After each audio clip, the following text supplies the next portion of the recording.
नमस्कार मित्रों, व्यक्ति कैसा बनेगा यह व्यक्ति के विचार तय करते हैं। परिवार कैसा बनेगा यह परिवार के व्यक्तियों के विचार तय करते हैं। समाज कैसा बनेगा यह सारे परिवारों और व्यक्तियों के विचार मिलकर निर्धारित करते हैं। हमारी चेतना जिस दिशा में जाएगी हम वैसे ही बन जाएंगे। हमारे जैसे विचार होंगे हमारी चेतना भी उसी दिशा में जाएगी। कई पंथ जो परिवर्तन के साधन के रूप में हिंसा को प्रतिपादित करते हैं, जिनका आराध्य, जिनका उपास्य, जिनका ईश्वर यह कहता है कि जो तुम्हारे जैसे नहीं, जो तुम्हारी पूजा पद्धति को नहीं मानते, या तो उनको अपनी पूजा पद्धति मानने के लिए बाध्य कर दो या उनको भगा दो, उनको समाप्त कर दो। ऐसे पंथों को जो भी मानते हैं उनके राज्यों की आप स्थिति देखेंगे तो ऐसी है जहाँ कोई रहना नहीं चाहता, जहाँ रहने लायक परिस्थितियाँ ही नहीं बची। जबकि ऐसे सारे लोग धर्म के नियमों का समग्र रूप से पालन कर रहे हैं। ऐसा क्यों होता है? ऐसा इसलिए होता है कि हम जो भी हैं अपने विचारों के तार्किक परिणाम हैं, अपनी विचारों की, अपनी मान्यताओं के तार्किक परिणाम हैं। हम अगर प्रेम बोएंगे, दूसरे से प्रेम करेंगे, सभी से प्रेम करेंगे तो हमारा समाज, हमारा परिवार प्रेम युक्त समाज बनेगा, प्रेम युक्त परिवार बनेगा। अगर हम समाज को दो भागों में बांट दें कि ये अपना है और ये पराया है, अपनों से तो हम प्रेम करेंगे और परायों से हम नफरत करेंगे, तो इस विचार का तार्किक परिणाम ये होगा कि हम किसी से प्रेम नहीं कर पाएंगे, केवल हम नफरत ही करते रहेंगे। क्योंकि जिससे हम आज नफरत करते हैं कल वो अपना हो जाएगा तो हम उसे प्रेम करने लगेंगे। प्रेम करना और नफरत करना हमारे हाथों में नहीं होता, यह हो जाता है। और जिस तरह हम अगर आपसे कहें कि इससे प्रेम करो तो आप प्रेम करने की एक्टिंग तो कर सकते हो, लेकिन प्रेम नहीं कर सकते। जब ईश्वर आपसे कहने लगे कि अमुक से प्रेम करो और अमुक से नफरत करो, तो आप एक कंफ्यूज पर्सनालिटी हो जाते हो और आप यह समझ नहीं पाते कि किससे प्रेम करना है और किससे नफरत करना है। ऐसा कन्फ्यूजन समाज में नफरत को बढ़ावा देता है। जिस तरह प्रकाश और अंधकार दोनों एक साथ नहीं रह सकते, इसी तरह से प्रेम और घृणा दोनों एक साथ नहीं रह सकती। जिस समाज में कोई भी पंथ को मानने वाला व्यक्ति अगर किसी से भी नफरत करता है या उसको नफरत करना सिखाता है, तो धीरे धीरे नफरत बचती है और प्रेम धीरे धीरे समाज से समाप्त होने लगता है। यह मानव की प्रवृत्ति है कि नकारात्मकता जल्दी उसके ऊपर हावी हो जाती है।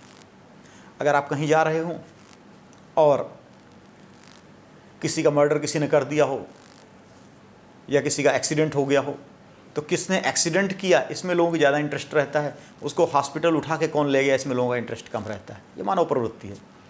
आज कहीं युद्ध हो रहा हो, कितने लोग मारे गए, ये हेडलाइन बनती है, लोग इसे सुनना चाहते हैं। कहाँ कितने लोगों को किसने बचाया, ये शायद बहुत ही कम लोग सुनना चाहें। धीरे धीरे वो चीज़ें विलुप्त हो जाती हैं। आप अगर इतिहास पढ़ोगे तो हमारा इतिहास युद्धों का इतिहास ज़्यादा है और मानवता की सेवा का इतिहास कम है। सारे इतिहास में यही बताया जाता है किसने युद्ध किया, उस युद्ध में कौन जीता, किसको हराया, और सबकी वीर गाथाओं का यही युद्ध है। ये मानवता इसी तरह काम करती है, व्यक्ति का मस्तिष्क इसी तरह काम करता है। जो भी व्यक्ति, जो भी पंथ किसी एक को प्रेम करना और दूसरे को नफरत करना सिखाता है, वहाँ केवल नफरत का ही राज्य बचता है, केवल नफरत करने वाले लोग ही बचते हैं। हम अगर अच्छा समाज चाहते हैं, हम अच्छा देश चाहते हैं, हम अच्छे मानव चाहते हैं, तो हम किस तरह विचार करें, किस तरह जीवन जिएं, समाज का क्या आदर्श हो।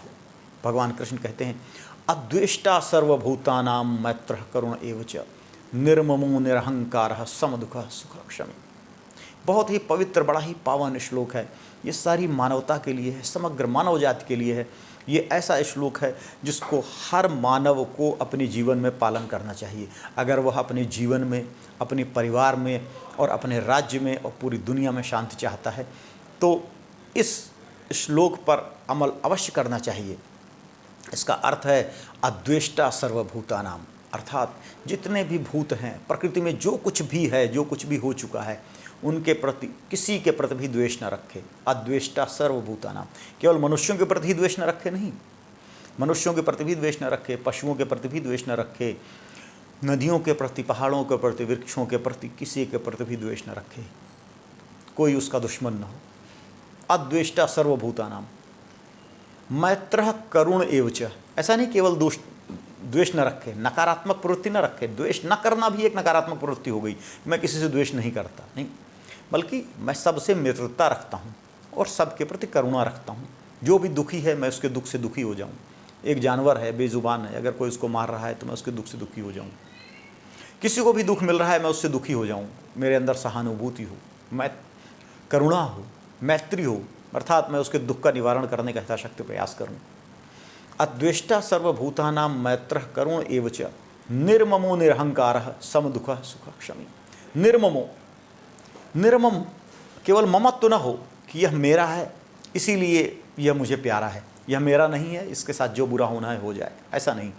मैत्री और करुणा जो है वो सबके साथ हो। ममत्व का भाव न हो कि यह मेरा बेटा है इसलिए मैं इसका पक्षपात करूँगा, इसको मैं हर अच्छी चीज़ दूंगा, ये मेरा बेटा नहीं इसलिए मैं इसके साथ बुरा कर दूंगा। यह मेरे परिवार का है, यह मेरे कुटुंब का है, यह मेरे धर्म का है, यह मेरे प्रदेश का है, यह मेरी भाषा बोलने वाला है। इस बेस पे किसी के साथ भी पक्षपात करना ये आपके लिए उत्तम नहीं है, ना आध्यात्मिक कल्याण के उत्तम है, ना मानवता के लिए उत्तम है। निर्ममो निरहंकारः, और अहंकार से व्यक्ति को रहित होना चाहिए, क्योंकि जब भी आप अगर अद्वेष्टा हो, द्वेष नहीं करते, तो आपको अहंकार आ जाता है। देखो मैं कितना महान हूँ, मैं किसी का तो द्वेष नहीं करता, मैं सबके साथ मित्रता रखता हूँ, तो मैं बड़ा महान हूँ, मेरे अंदर कितनी करुणा है, मेरे अंदर कितनी दया है, मैं कितना महान हूँ। ये भाव आम इंसानों के अंदर आ जाने लगते हैं, इसलिए व्यक्ति अहंकार से युक्त हो जाता है। जब व्यक्ति करुणा भी रखता है, दया भी रखता है, द्वेष भी नहीं रखता, लेकिन अगर ऐसा व्यक्ति अहंकार से युक्त हो गया तो इसके ये सारे गुण बेकार हो जाते हैं।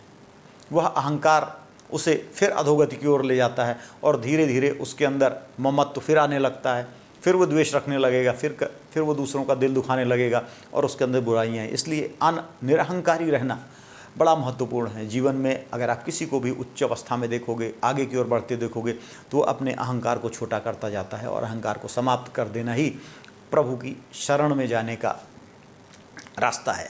अगर ये इस दृष्टि का मानवता पालन कर ले, सारे पंथ इस बात को मानने लगें कि अद्वेष्टा सर्वभूतानां मैत्रः करुण एवच निर्ममो निरहंकारः समदुःखः सुखः क्षमी, तो मानव समाज अपनी पराकाष्ठा पर पहुंच सकता है। भगवान कृष्ण आगे कहते हैं कि निर्ममो निरहंकारः समदुःखः सुखः क्षमी।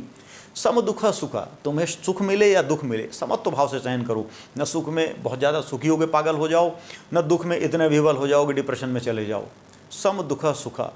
और अगर किसी ने ऐसा लगता है तुम्हें कि किसी ने तुम्हारे प्रति बुरा किया है तो उसको क्षमा करो, क्षमत्व भाव रखो।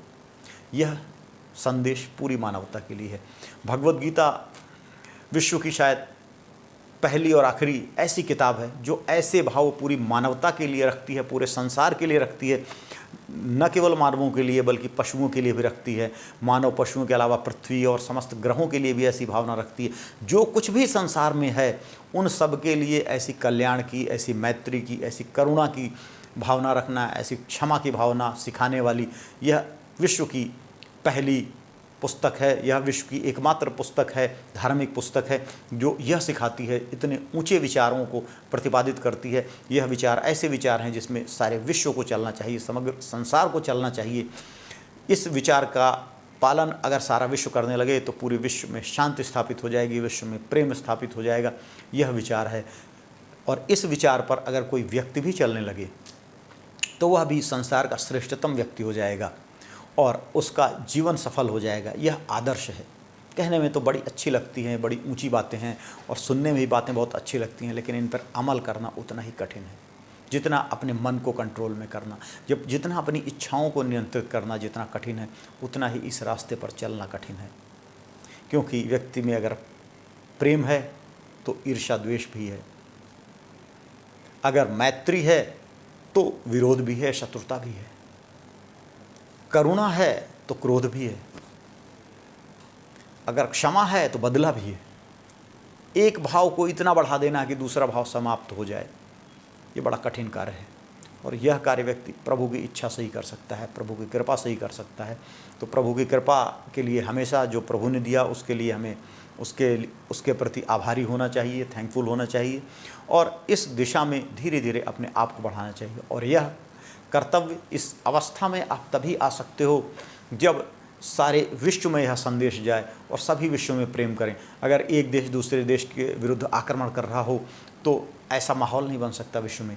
अगर एक अपने आप को धर्म कहने वाला दूसरे धर्म के ऊपर आघात कर रहा हो, उनके गले काटने के लिए, उनको मारने के लिए बेचैन हो रहा हो, तो यह भावना विश्व में नहीं आ सकती। यह विश्व के समस्त लोगों का, समस्त धार्मिक व्यक्तियों का, समस्त राजनीतिक व्यक्तियों का कर्तव्य है कि भगवद गीता के इस श्लोक को विश्व का आदर्श बनाया जाए। सभी लोग इसकी प्राप्ति के लिए प्रयास करें और नकारात्मक प्रवृत्तियों का उन्मूलन करें, उनका निरोध करें और जीवन के सकारात्मक मूल्यों को आगे बढ़ाएं।